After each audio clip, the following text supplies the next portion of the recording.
Certains péchés ne s'effacent pas sous la pluie du désert.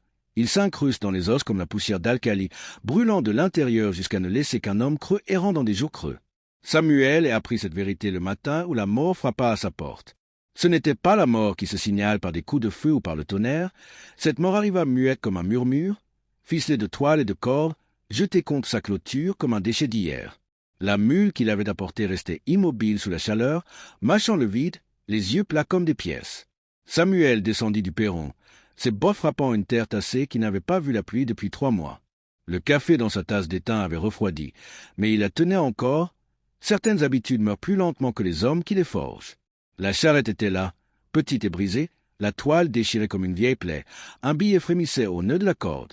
Payé intégralement. Propriété livrée. Ce mot propriété le heurta, s'installa dans son ventre comme un mauvais whisky. Sam avait été dans la cavalerie. Il avait vu des hommes traiter d'autres hommes comme du bétail. Mais ceci, c'était autre chose, c'était personnel. Il repoussa la toile. D'où Jésus. La fille n'avait pas plus de 22 ans, mais ses yeux semblaient anciens. Du sang collait à ses cheveux sombres, des ecchymoses peignaient sa peau pâle de violet et de jaune. Sa robe, ce qu'il en restait, lui collait comme la honte. Mais c'est son dos qui fit grincer la mâchoire de Samuel, des lettres profondément taillées, cicatrisées grossièrement, W-H-O-R-E, marquées comme une bête. Ses yeux verts, comme du verre de bouteille, vides comme une église brûlée. S'ouvrir, elle le regarda sans peur, sans espoir, sans rien. « Tu m'as acheté » murmura-t-elle d'une voix craquelée comme du vieux cuir. « Alors finions. » Samuel la contempla. Cette chose brisée qu'on avait empaquetée dans de la toile et déposée devant sa porte, sa tasse glissa de ses doigts, éclata dans la poussière en gerbes noires. En toutes ces années de meurtre, il n'avait jamais vu un mal aussi pur. Et si vous vous installez pour ce récit, mieux vaut appuyer sur s'abonner maintenant, car ce que fera Samuel et ensuite damnera son âme ou la sauvera, et ici, dans le territoire, ces deux issues se ressemblent parfois. La question brûlante dans la chaleur du désert. Que faire quand l'enfer se présente enveloppé d'innocence et lié de cordes? Samuel ne répondit pas, ne savait pas comment répondre à cela. Il la souleva plutôt avec la précaution qu'on réserve à un poulain nouveau-né et la porta à l'intérieur. Elle ne pesait rien, moins que rien, comme si son âme avait déjà fui, ne laissant que la peau et les os. Il la déposa sur le lit de la pièce du fond, celle qui restait vide depuis, eh bien, depuis avant. La fille, Margaret, apprendrait plus tard, ne résista pas, ne remercia pas, se contenta de fermer ses yeux vers bouteille et de laisser l'obscurité l'emporter. 3 jours durant, elle dormit comme morte. Samuel veilla, nettoyant des plaies faites par un homme qui avait pris son temps. Les cicatrices de son dos racontaient une histoire qu'il ne voulait pas lire mais dont il ne pouvait détacher les yeux. Quelqu'un avait voulu qu'elle se souvienne. Au matin du 4e jour, elle se redressa sans prévenir, sans remuer, simplement assise, fixant le mur comme si elle voyait au-delà. « Pourquoi n'as-tu pas » demanda-t-elle. Samuel leva les yeux de son café. « N'est pas quoi » ? « Terminé. Utilise-moi, je suis déjà brisé. » Les mots sortirent plats, factuels, comme si elle parlait du temps ou du prix du bétail. Samuel posa sa tasse, étudia son visage à la lumière de la lampe, joli autrefois, pensa-t-il, avant que quelqu'un ne le redessine. Parce que, dit-il d'une voix rauque, je ne suis pas ce genre d'homme. Elle rit alors, un rire sans joie, celui qu'on lâche quand le monde joue sa plus cruelle farce. Chaque homme est ce genre d'homme, avec les bonnes circonstances. Peut-être. Samuel se leva, marcha jusqu'à la fenêtre. L'aube se levait sur les Badlands, peignant tout de la couleur du sang séché. Mais ce ne sont pas ces circonstances. Margaret l'observa, cet étrange homme qui avait porté son corps brisé à l'intérieur quand tout être censé l'aurait laissé aux coyotes. Il était grand, c'est comme un fouet, des mèches grises striant ses cheveux sombres, des cicatrices marquaient ses mains. Son cou, d'autres cicatrices, propres, honnêtes. « Comment tu t'appelles » demanda-t-elle. « Samuel est... »« Moi c'est Margaret Cole, Maggie, avant. » Fit-elle un geste vague vers elle-même, vers la ruine qu'on avait faite d'elle.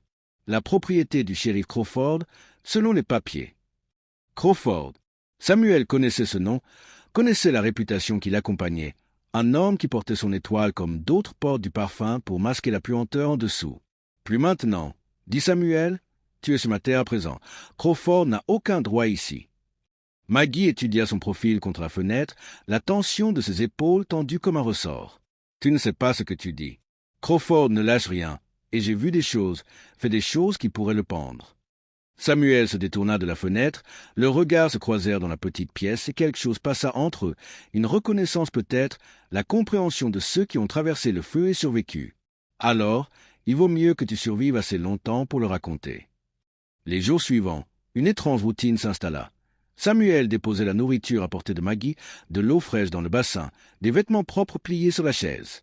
Il ne s'approchait jamais trop, ne restait jamais longtemps, lui laissait l'espace de guérir, de se souvenir comment redevenir humaine, et lentement, prudemment, elle commença à se dégeler.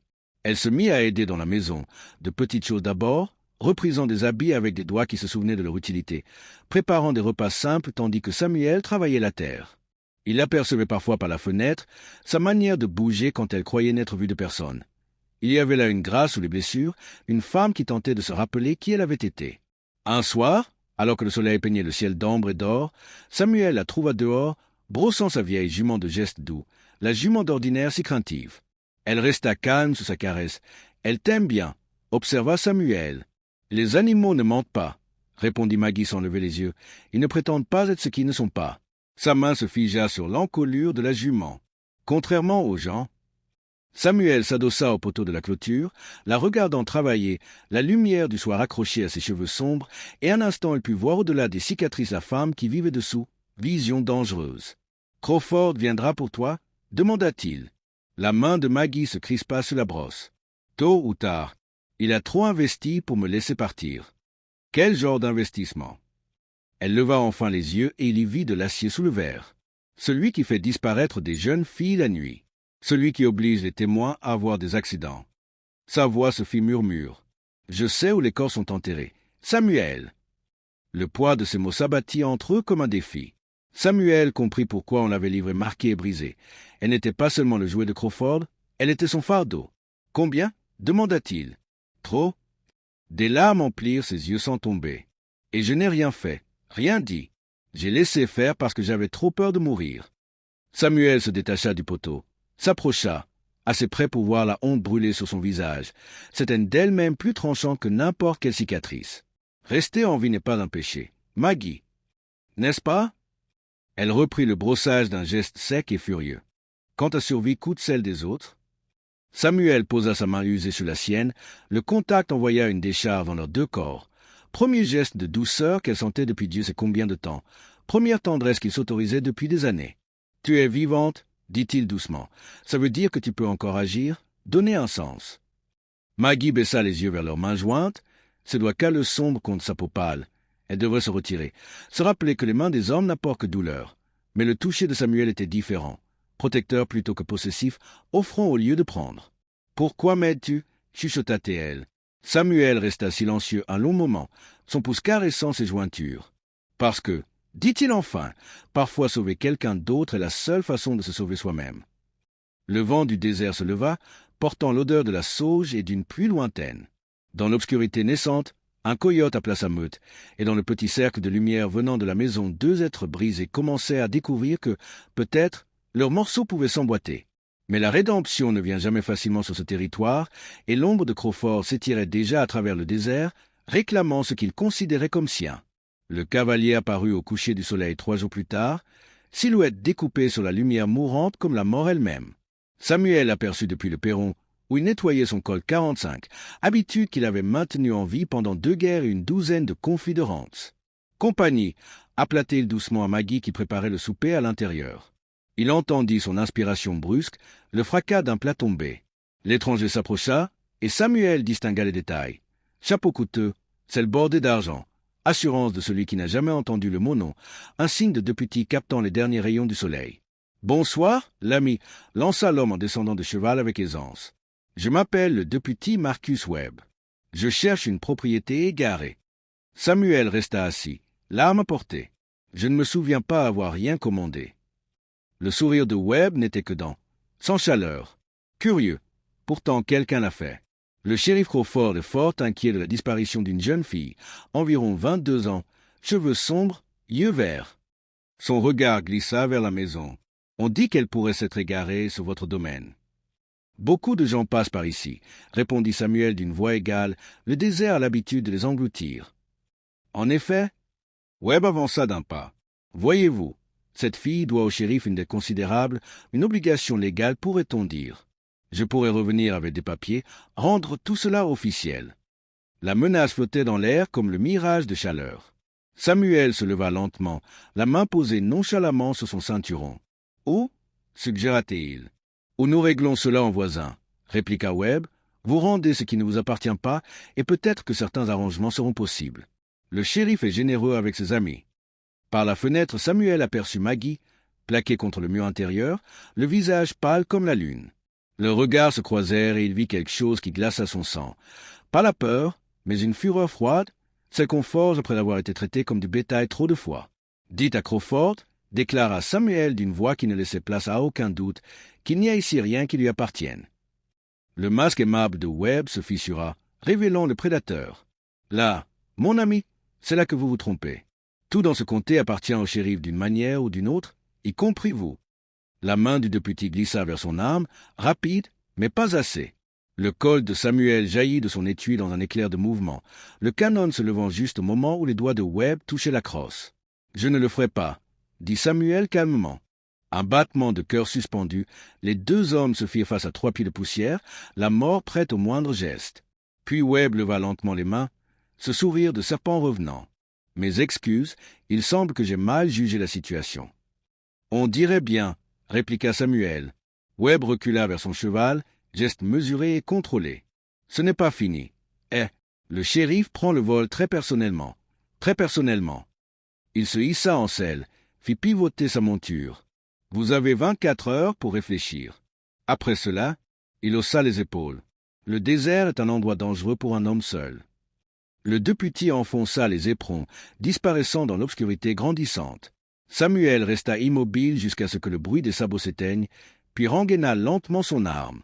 La porte d'entrée s'ouvrit derrière lui. Maggie sortit, le menton levé dans un geste de défi, mais ses mains tremblaient comme des feuilles d'automne. « Tu aurais dû le laisser m'emmener, » dit-elle. Samuel se retourna vers elle. Dans la lumière de la lampe qui s'échappait de l'embrasure, elle paraissait irréelle, belle malgré les cicatrices, malgré la peur tapie derrière ses yeux. « C'est ce que tu veux » demanda-t-il. « Ce que je veux n'a jamais compté. » Elle croisa les bras sur sa poitrine. « Mais toi, tu as une vie ici, la terre, le bétail, la paix. Je ne veux pas que tu sacrifies tout cela. » Samuel s'approcha, assez près pour voir les larmes qu'elle refusait de laisser couler. « Laisse-moi juger de ce qui vaut d'être sacrifié. » Samuel, sa voix se brisa sur son nom. « Tu ne comprends pas, Crawford ne s'arrêtera pas. Il amènera des hommes, des armes, il brûlera cet endroit avant de me laisser parler.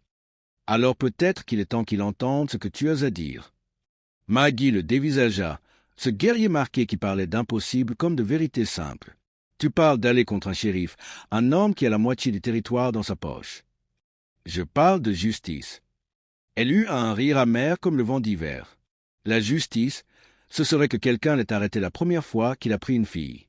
La justice, ce serait que quelqu'un ait parlé pour Maria Santos, Beth Morgan ou les autres. Sa voix devint un murmure. La justice, ce serait que j'ai trouvé mon courage avant qu'il ne soit trop tard. Samuel tendit la main, ses doigts effleurant à peine sa joue.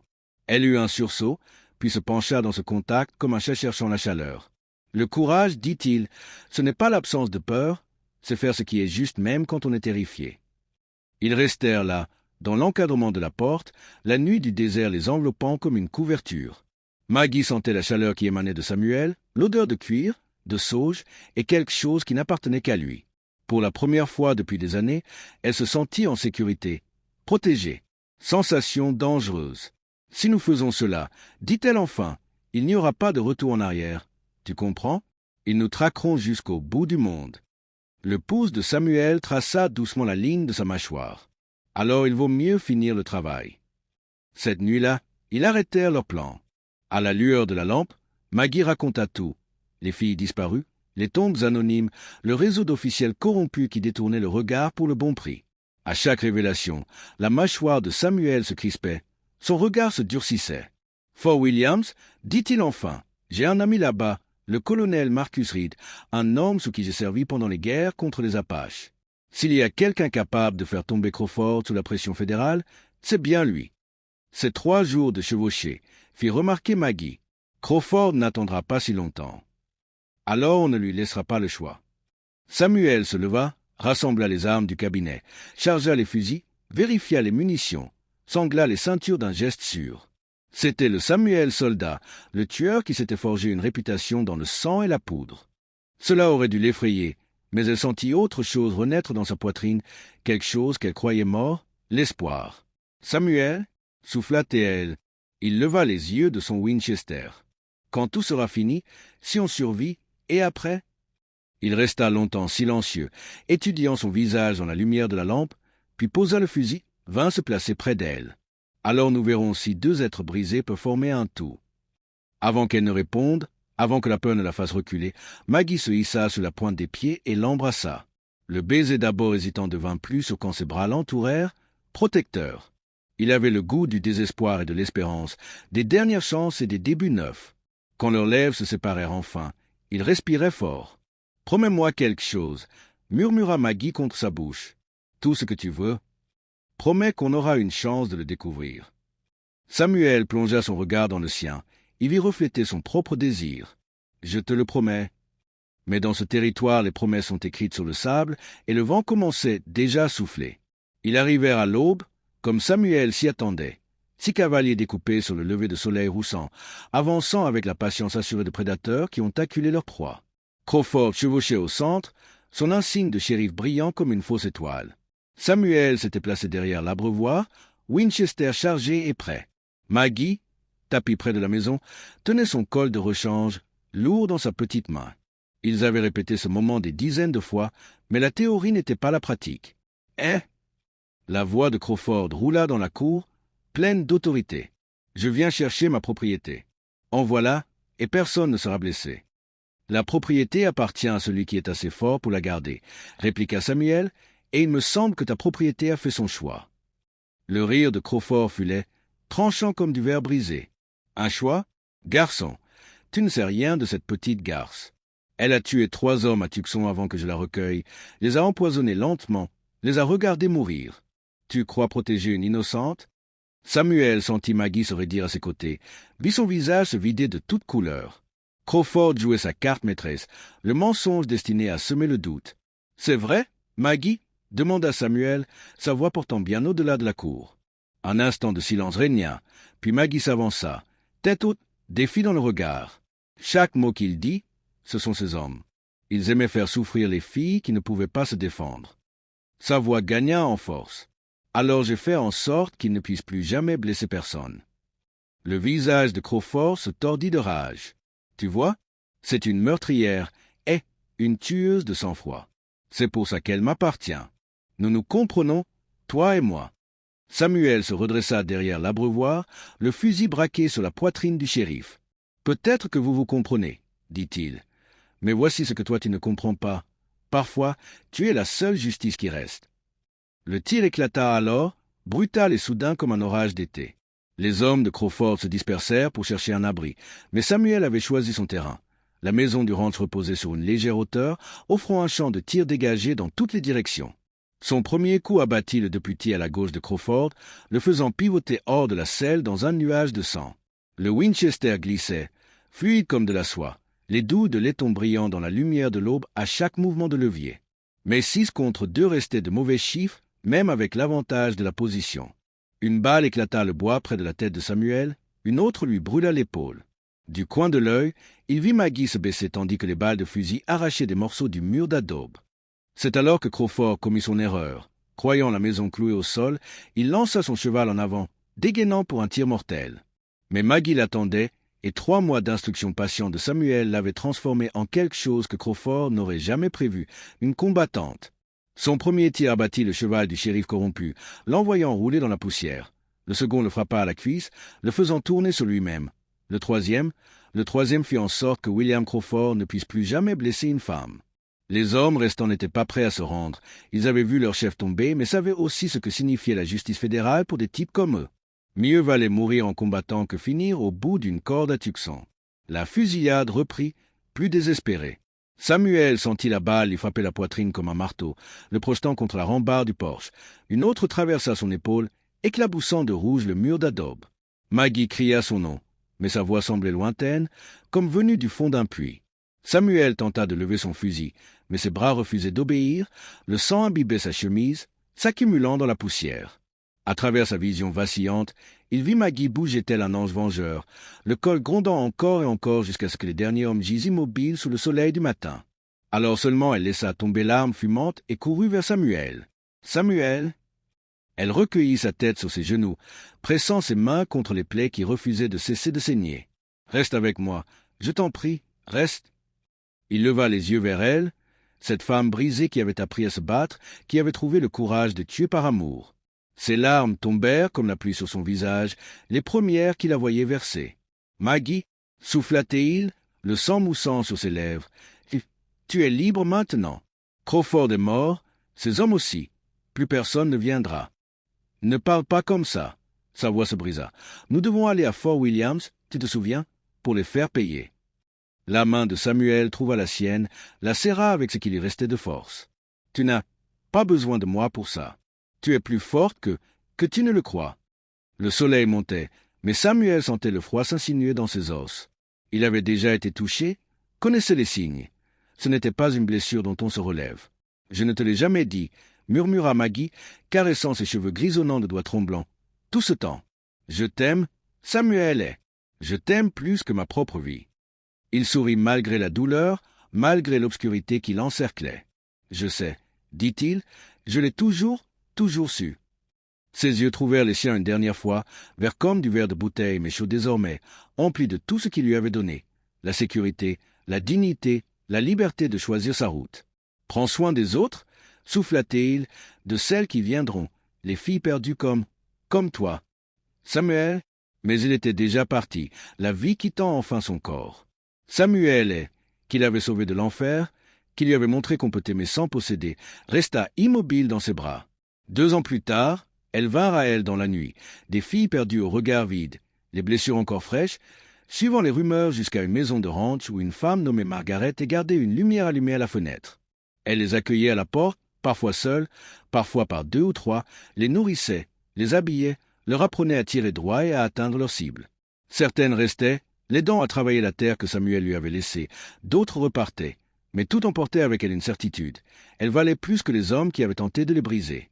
Margaret gardait le fusil de Samuel au-dessus de la cheminée, son insigne d'honneur en lieu de respect. Elle l'avait enterré sur la colline qui dominait le ranch pour qu'il veille sur le désert qu'il aimait. Le soir, parfois, elle s'asseyait près de sa tombe et lui parlait des femmes qu'elle avait aidées, des petites victoires contre ceux qui croyaient la chair à vendre. L'enquête fédérale avait anéanti le réseau de Crawford, arrêté des dizaines d'officiels, retrouvé des disparus, servi une justice froide et définitive. Mais Margaret savait que la vraie victoire n'était pas dans les tribunaux. Elle vivait dans chaque femme qui apprenait à relever la tête, à dire non, à riposter. Elle ne se remaria jamais, n'y pensa même pas.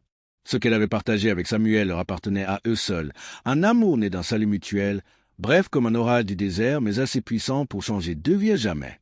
Les nuits calmes, quand les coyotes chantaient leurs vieux chants et que les étoiles tournaient au-dessus comme des diamants épars, Margaret effleurait les cicatrices fanées de son dos, marque qui ne la définissait plus mais lui rappelait le chemin parcouru. « Laissez un mot », murmurait-elle parfois au vent. « Dites d'où vous lisez, car ces vieilles histoires ont besoin de témoins pour rester vivantes. » Et quelque part, dans des lieux où les puissants chassent les faibles, peut-être qu'une autre lumière brille encore à une autre fenêtre, entretenue par quelqu'un qui a appris que l'amour n'est pas de posséder, mais de libérer. Le désert se souvient de tout, surtout de l'amour qui coûte tout et n'exige rien en retour.